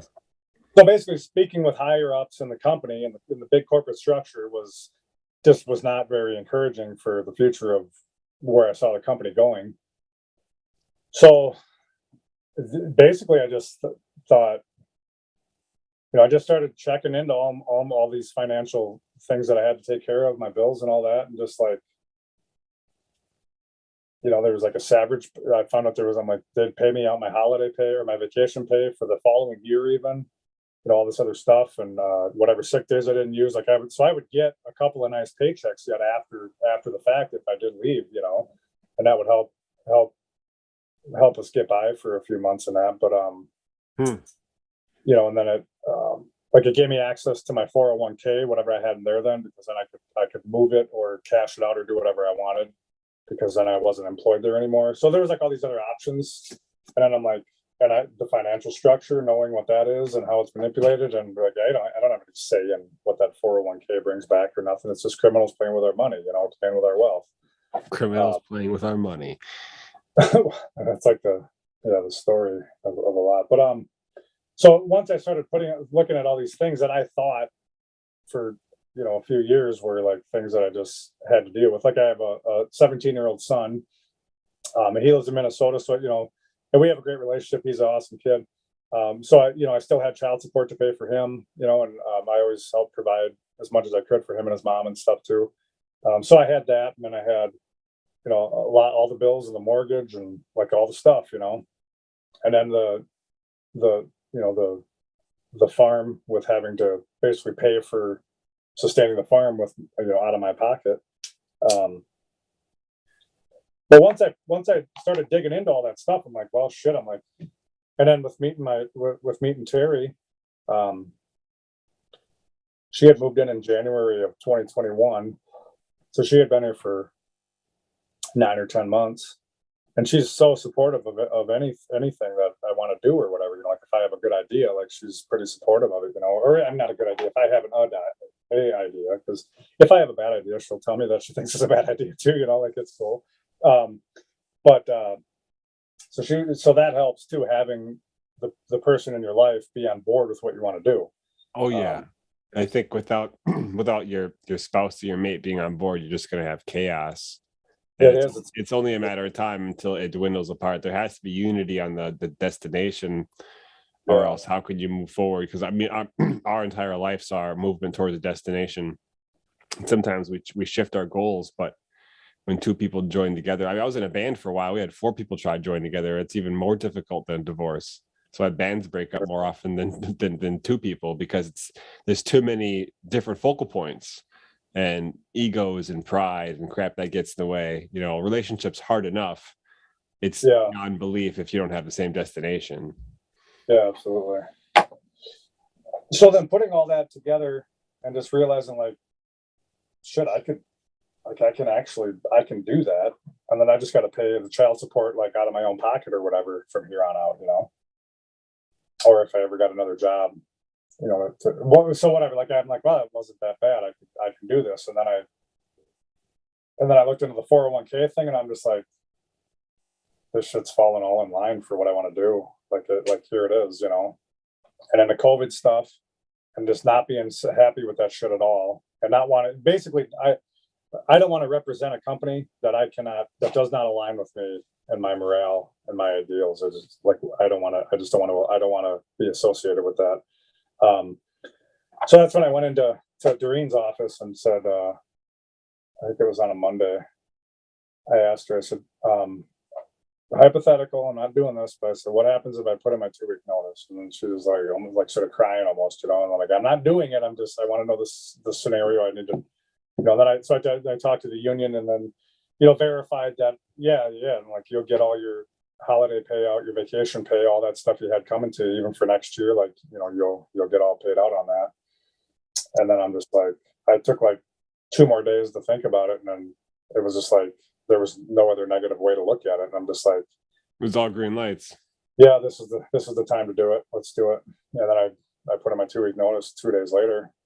And then, yeah, that was that. And then, I basically spent the winter just worrying about the stuff on the farm. Cause I also switched over to wood heat in my house with a new wood furnace in the living room. So that was going to be like an introductory thing to that. And I got wooded land here too. So I could provide most of the fuel myself. So, but that was going to take time and that to be able to do that. And, But that saves you probably a purchase of a fuel oil, doesn't it? it does. Cause like we'll still have the gas, the propane here and stuff, but, we try not to use it as much as possible, to try to keep the house as warm as we can in the winter with wood. And then my cows last year as well, they were just with the age of the bull that I had, my cows didn't get bred till later than I wanted. So I knew my cows were going to have their calves in the colder months, in the dead of winter, basically. And I wanted to be here for that too. So I was able to be here and just make sure all that went smooth and everyone was inside and all that was good. So I had plenty to do here just on the farm. And then that's when we started building the kiln for Terry. So I did all that. So I had like a ton of stuff to do, but then it just, like the money and the finances eventually catch up with you. And then also, I mentioned earlier, I had a 17-year-old son, but my wife is actually due within 3 months or 3 weeks. I'm sorry, almost. She's due within 3 weeks with our first baby. That's And we're, exciting. we're both 42. Well, I'm 42. She'll be 42. And it's just something where, like my journey and we're called to reproduce. Like it's something we're supposed to be doing. If we're capable and able, to do it. And she'd never had kids, and I wanted more kids. I'd like to have a bigger family. So yeah, we just totally changed my life up by just taking steps and making the decisions, and we just had the midwives over yesterday for our first in-home visit to line all that stuff up. And, I'm asking about the weight of the tub and how many people are going to be around. And I'm getting into it and stuff too. It's pretty fun. And she's like totally cool about the positive birth, like it doesn't have to be painful. Like we watch too many movies to put that into our head, But yeah, so anyway, we're doing that. And, we hope to have more after that even. And when I hear people tell me that, they're like, well, you're going to be 60 when your kid graduates high school. I'm like, well, no, I won't, because we're going to homeschool our kids. So they won't be going to school. They won't be in high school when they're 18. They might graduate at 14. I mean, yeah, coming up on your farm, they might graduate at like 12, Yeah, and actually, that was another sign too that I was like with my older son, I was 25 when he was born, and that was like, again, I was, my young man age or my young man days doing wild stuff.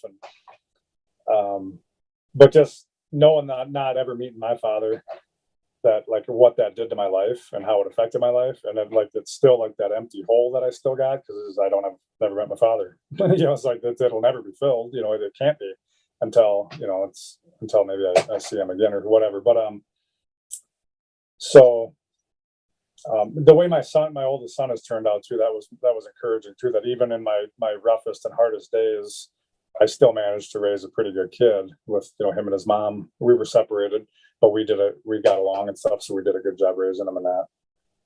That's awesome. But yeah, actually, he was my helper when I was spreading mulch my very first season on your land, when I was laying down cardboard and bringing out mulch to do the Paul Gauchi back to earth method. He was there, and he came out willingly to help me, and we talked about hemp, and we talked about skateboarding and action sports, and it's great. He was a great kid. I mean, that was years ago, and that was the last time I saw him. But he, not every kid's going to come out there and help their dad's friend they've never met before spread mulch so he can grow hemp. It's a unique thing, and I thought it was cool. Yeah, so he just got done with his junior year in high school, and I was trying to convince his mom to let him just drop out of school, because he's already started like a couple of his own businesses. He's got his own little clothing He should line. be in Autonomy. That's his college right there. Didn't even think of that really, but yeah,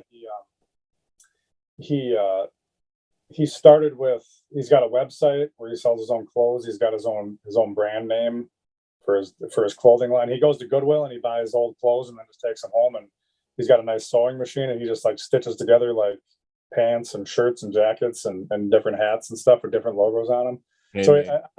So he started doing that, and then he goes to these big skateboarding events in the cities, like in the big cities in Chicago and that, and then he'll try to sell some of his stuff there for those type of events, and he's 15 and 16 when he's doing this. That's awesome. He's already got entrepreneurial spirit. Yeah, so he started detailing cars even. He's like, I always suggested this years ago to him. I just never had the time to do it. I'm like people pay you $100 to clean their car out. Like, you could just have like a little crate of some basic supplies and some cleaning rags or whatever, and a vacuum or whatever, and people pay good money just to clean their car out, and you could make it. So he eventually started doing that. So now he makes like $75 or $80 a car just cleaning some cars out. He's already bought like 4 vehicles with his own money. He's only 17, so he does the souped up lawnmower cars. Like when I hear him coming, I'm like, oh, you brought your lawnmower this time, like that. But it's like with them goofy mufflers on them and that. Yes, I do know what you're saying. Stuff. But now he's got a full-time welding job, so he knows how to weld, and he's making good money as a full-time welder at 16 years old. He'll be 17 in a couple of days. But so like just knowing that, like him being out here as well, growing up on the farm and having responsibilities and being able to utilize what I've done out here to help with me and my growth, and then also with my son, and putting good values into him as well, so that's encouraging too, to know that, yeah, man, let's have more kids, let's do this. I think that's fantastic. So I applaud your attitude about it. I mean, a lot of people it's one for me and one for you, and thank God we're finally through, and then we get to enjoy our later years in life. Yeah, even though that's the common attitude or whatever. Yeah, no, I agree. Children are difficult, and I don't think people should flippantly just have children. I think it's a decision and a commitment. I know sometimes other forces decide when you're having children. It isn't really a choice we make, we just got to roll with the punches and take things as they come. But I will say, for me and my wife and the 4 children we have, is the greatest learning lesson we've ever had about who we are as me as Daniel, my wife as Ellie, like how we figure out ourselves has been having babies, raising children, being challenged by all the interruptions that come with that. You don't really realize how selfish you are until you have a baby, and then you don't realize how you're still pretty selfish until you have another one, and then it just kind of continues as life goes on. But now, I mean, my oldest is 14, my youngest is 7, and I'm entering the stage you're talking about where they're starting to be productive on their own. They're having their own output, like your son with his business that he started, and now learning welding, like at such a young age. Those are skill sets that you could just carry indefinitely. And I think I'm going to have to send you a link for him that you should send him about regarding autonomy, because if he's already starting his own business, if he goes through autonomy, I'll guarantee you he'll be supercharged to take whatever he's doing to the next level, because that's what's happened to me. I couldn't say it loud enough. I mean, to be able to sit in this position, to host a podcast, and even with the stuff I've learned in the course to apply here, I couldn't imagine.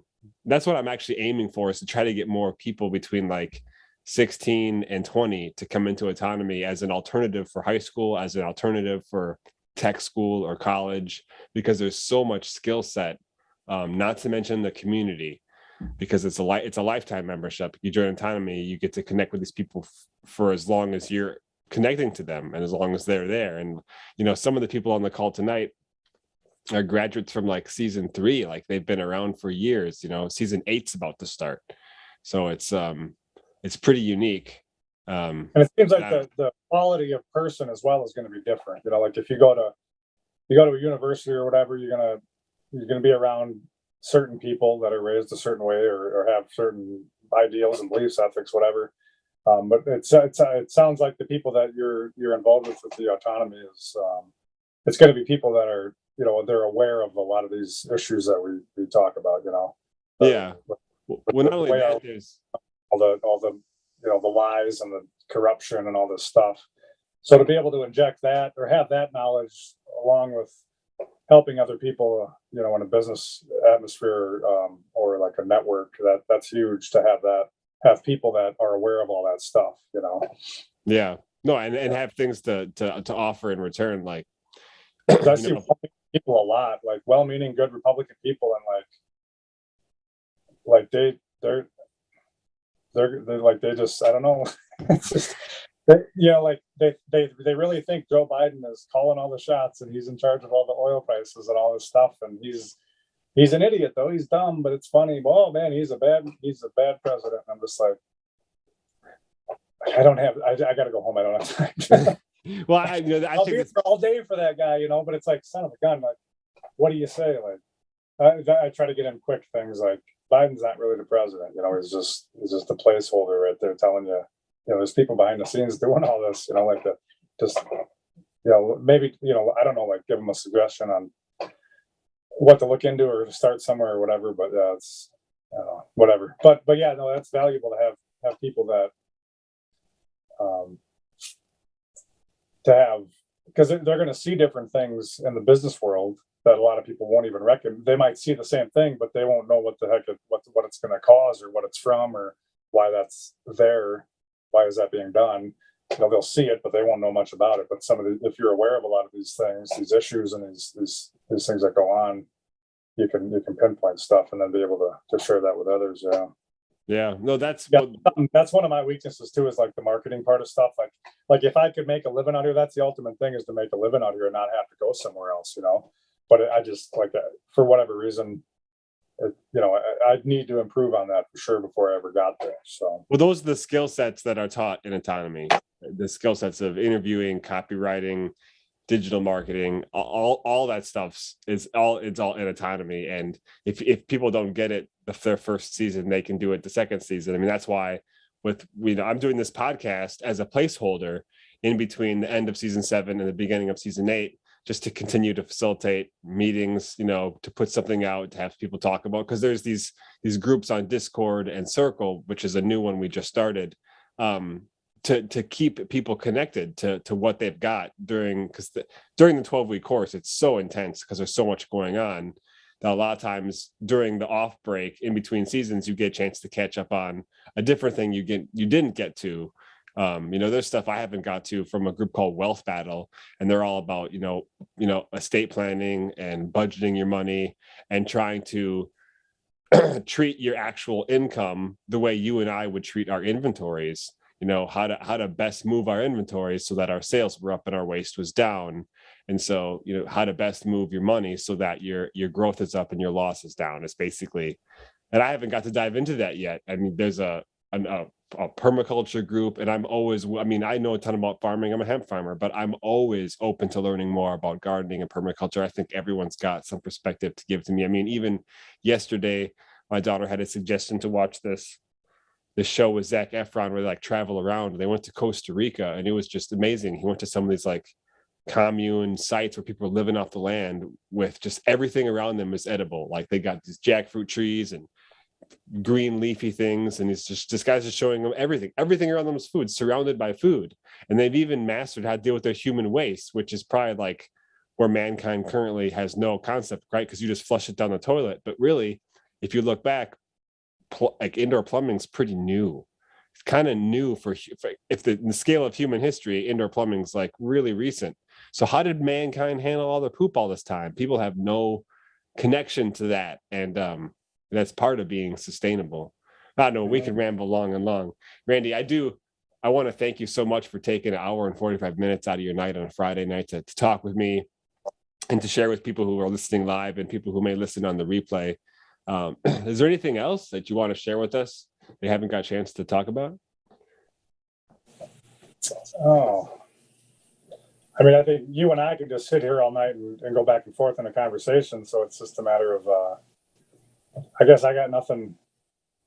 Just I'm just thinking ahead to tomorrow, this weekend coming up, and like I work 7 days a week. I like working the Sabbath and taking off Sunday. Like there's that type of back and forth too. But like, I don't.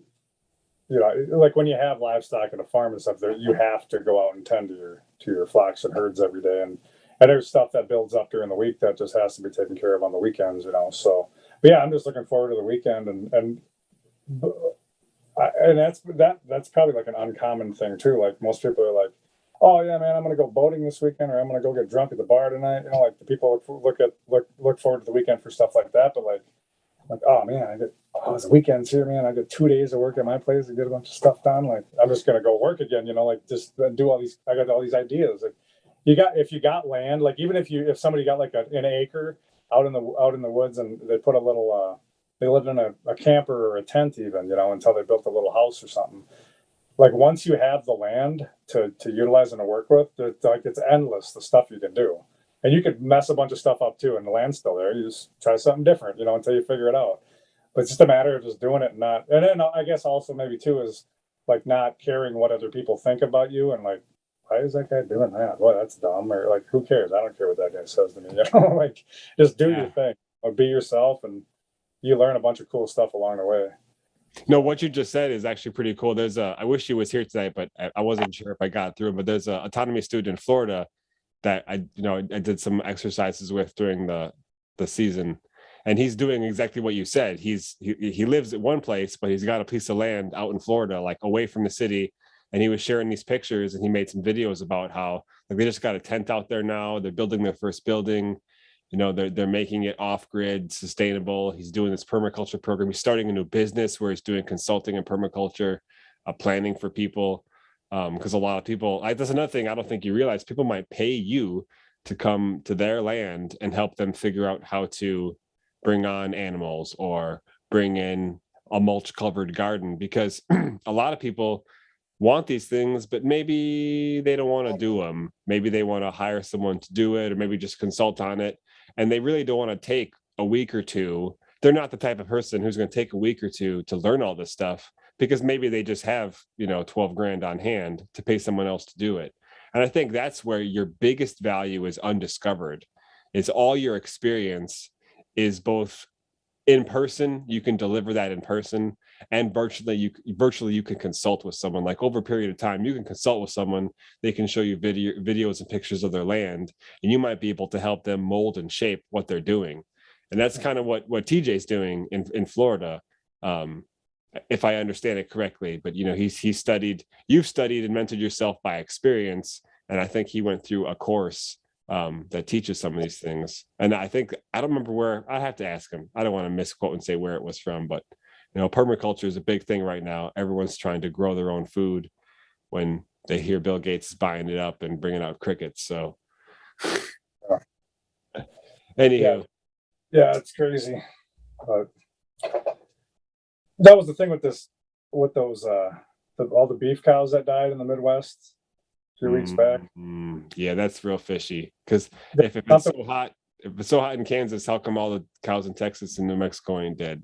Well, and we had 100-degree temperatures over here, and the breed of cattle I have are they're all black. Well, they're not. You can get different color variations, but I've got just black. And they're originally from Scotland, so they have the second thickest coat of any ruminant animal after a buffalo. And another reason why I got them was because for tanning the hides and stuff too. There's more value to that and everything or whatever. But the cows did just fine in all that heat.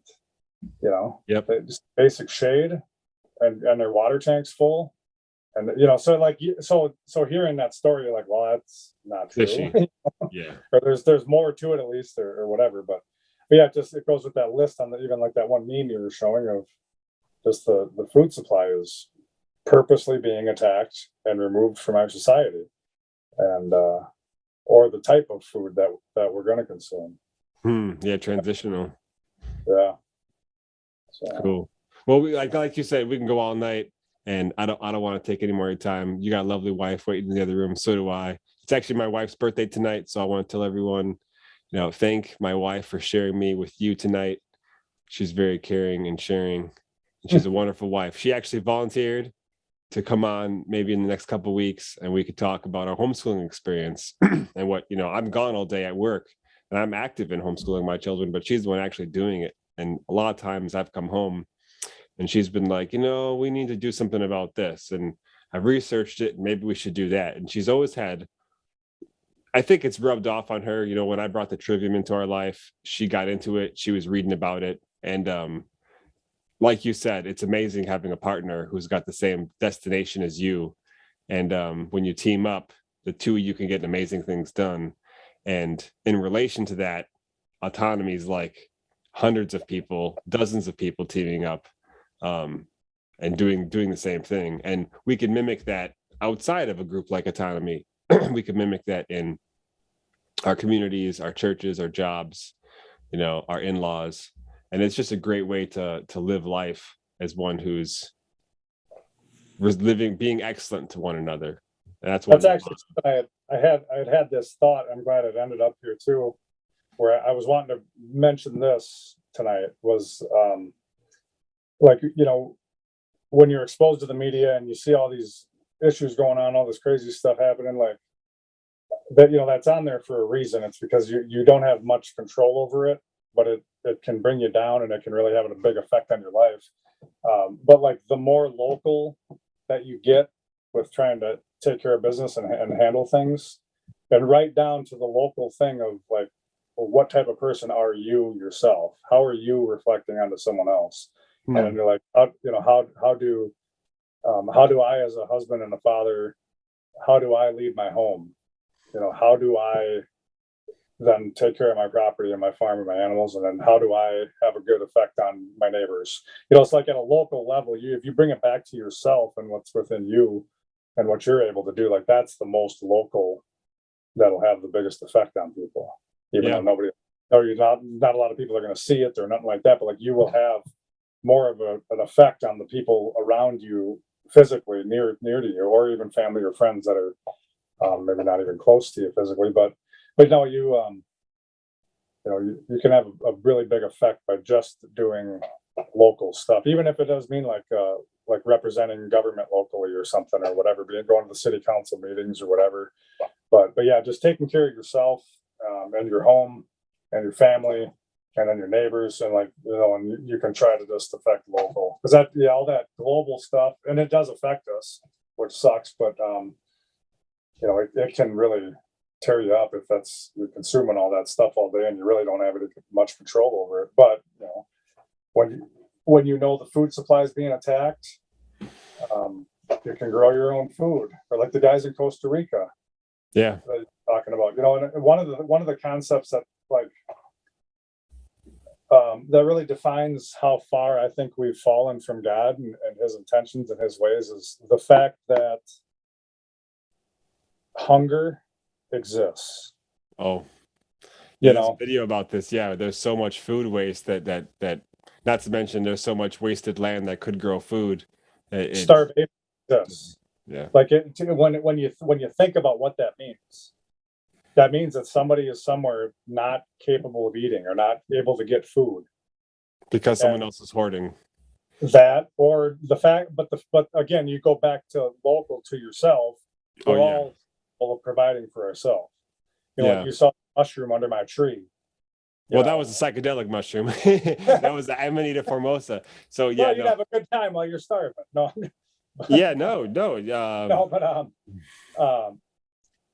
like you saw that, like there, but so that's what I'm saying. Like just the disconnect from what it is. Like, there's always this thing too. Like on your way to the hospital to treat your cancer, you drive by the cure for your cancer along the roadside, essentially. Yeah. And we just lost it all. And here's all this stuff to utilize, and we're just lost that connection. So like the thought of starvation, like that even exists, is just, it sucks. It's a terrible thing, but we've fallen so far, Yeah. No, well, I'm going to quote someone. We're led by the least of these, we're led by liars. And that's you said earlier about the media being in our head. And one of the students at Autonomy named Adam Infinitum made me some great art, and I was showing some of his other art on the last podcast, and maybe I'll show some here too when I re-edit this up. But we were talking back and forth, and I sent him a quote from Terence McKenna about stop consuming images and start making them. So instead of you consuming someone else's image that maybe affects your brain, you start creating images and putting them in front of other people, so you could be the person affecting brains as opposed to your brain being infected. And I thought that was really cool. And in that same back and forth, I shared with him a quote, which is actually airing tonight on the War Against Us All. And towards the end of the second part, there's this long clip Richard put in where Terence McKenna is talking to an audience, and they ask him, like, how do we fight back? And he says, by making art, by putting the art pedal to the metal and injecting new, whether it's a visual, a video, or because art even means crafted by your hand. So like what you've done with your hand on that land, like every piece of land that you've changed, modified, what you've done with the animals you've sold to people that were raised and fed people who just bought eggs. I mean, me and my wife bought eggs from you forever. I come to work and be like, yeah, I kind of get 6 more dozen eggs, bada boom, bada bing. And then we got chickens. But yeah, I mean, all that stuff, we take it for granted, but I think that pays forward in each individual person's life to see that it's not impossible. It's within our reach. We shouldn't doubt ourselves. We should really believe we're capable. Again, another thing we're taught in Autonomy is you don't realize your potential because you spent 18 years in an institution telling you don't have any potential, telling you you're a cog in a wheel, go fit in over here, listen for the bell to shock you awake in the morning, listen for the bell to give you permission to go home. Yeah, I always thought that was funny that those jobs we went to, they did the same structure. They go from school to the factory, and it's the same thing. They had the lockers, they had the segregated lunch tables, different races sitting together, and it's weird stuff. And then like, the bell to start work again, the bell to stop working. Yeah, like that's, I don't know. But here we are. Like that's, Yeah, no, it's Pink Floyd The Wall, man. It's people marching off into the meat machine. Randy, we have kicked it out of the park tonight. I'm super excited to both as a friend catch up, but to get your story recorded and share. It's going to be a big blessing for people who come into Autonomy. Even in season 8, they're going to look and see this as something they can catch up on from the summer. So I really thank you for taking the time to inject your experience into the future to those who will listen. So all the best to you, my man. God bless. We'll be catching up soon. That ends this episode of Autonomy Summer School. We will see you next time.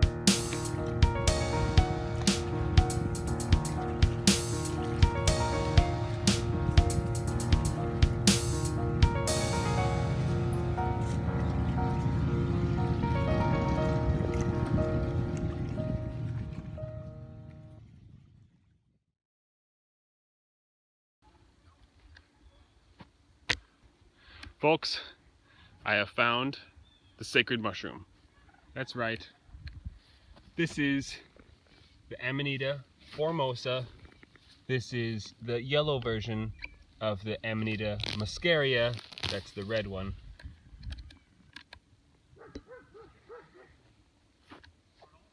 Where is this magic located? Just outside of my magic.